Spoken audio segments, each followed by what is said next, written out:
ఆ రోజు నేను ఆలోచించాను. నేను 3 ప్రాంతాల్లో హామీ ఇచ్చాను. ఒకటి మార్కాపూర్ జిల్లా వెనుకబడిన ప్రాంతం, మీకు న్యాయం చేయాలి. రెండోది మదనపల్లి, అన్యాయం జరిగింది, అక్కడ ప్రాంతం వాళ్లకు న్యాయం చేస్తానని చెప్పాను. మూడోది పోలవరం ప్రాజెక్టు వల్ల రాష్ట్రానికి పూర్వ వైభవం వస్తుంది. అక్కడ నష్టపోయిన వారి కోసం పోలవరం జిల్లా ఇస్తానని చెప్పాను.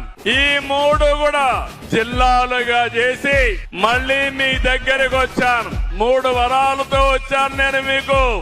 రెండో వరం 30 సంవత్సరాల కంటే ముందు 96 మార్చి 5వ తారీఖున నేను ఈ ప్రాంతానికి టూర్ వచ్చాను.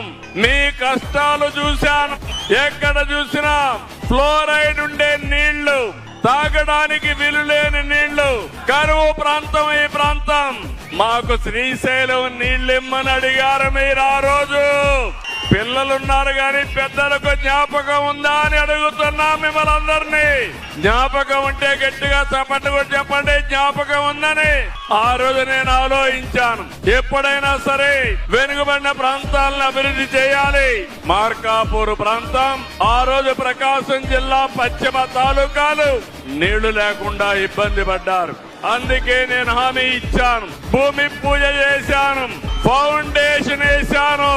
అది వెలిగొండ అని మరొక్కసారి మీ అందరికీ విజ్ఞప్తి చేస్తున్నా.